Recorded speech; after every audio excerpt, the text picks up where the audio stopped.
Hello guys, welcome to my YouTube channel.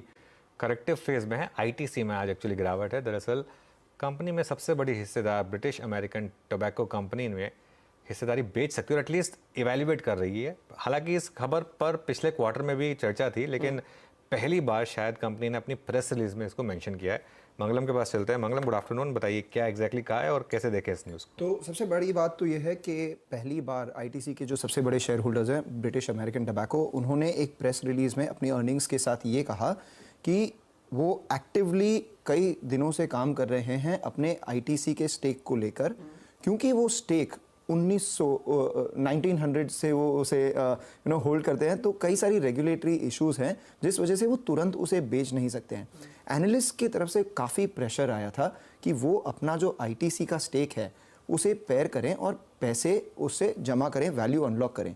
ऐसा क्यों है? क्योंकि बैट के पास 29% आईटीसी का स्टेक है। वो आज के प्राइस के हिसाब से देखा जाए तो 1.5 लाख करोड़ होता है, विच इज़ रफली 15 बिलियन यूरोज। बैट का खुद का market cap close to 57 billion euros है। तो करीब उनके मार्केट कैप का 30% जो शेयर होल्डिंग है वो आईटीसी में है। और ये कोइंसाइड करता है दो चीज़ों के साथ। एक कि पिछले 2 सालों में आईटीसी का जो स्टॉक प्राइस है वो 80% बढ़ गया है, और इन्हीं 2 सालों में बैट का जो शेयर प्राइस है 30% नीचे हो गया।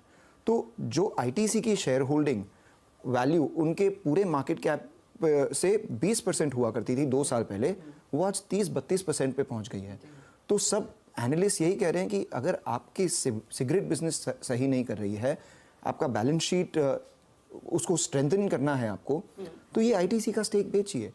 ये पिछले 2-3 क्वार्टर से एनालिस्ट उन्होंने बोला, और इस बार बैट ने एक्सप्लिसिटली अपने प्रेस रिलीज में ये मेंशन कर दिया कि हम काफ़ी सारी चीज़ें इवैल्यूएट कर रहे हैं, उसमें ये भी है, और बिकॉज इसमें रेगुलेटरी कंसर्न है हम उस पर भी काम कर रहे हैं, और जल्द से जल्द स्ट्रीट को ये बताएंगे कि हम आईटीसी के स्टेक कैसे बेच सकें। ये बैट की तरफ से हो गया। आईटीसी के लिहाज से अगर इसे देखा जाए तो सबसे पहले तो सबसे बड़ा एक सप्लाई प्रेशर आ जाएगा। 1.5 लाख करोड़ अगर मार्केट में फ्लोट आता है आईटीसी का, तो कौन लेगा, कैसे लेगा, तब तक एक ओवरहैंग बन जाता है। और दूसरी बात ये कि कई सारे पब्लिक सेक्टर एंटरप्राइजेस भी आईटीसी में स्टेक होल्ड करते हैं। वो इस लिहाज से नहीं बेच पा रहे हैं अभी, क्योंकि अगर वो बेच दें तो बैट के पास कंट्रोलिंग स्टेक हो जाएगी। अगर बैट ने अपनी हिस्सेदारी बेचनी चालू कर दी तो हो सकता है पब्लिक सेक्टर यूनिट्स भी अपनी हिस्सेदारी आईटीसी में बेचना चालू करें, ताकि वो भी वैल्यू अनलॉक कर सकें। तो इस लिहाज से आईटीसी में काफ़ी दिनों तक इस न्यूज़ की वजह से सप्लाई प्रेशर बनने की आशंका है।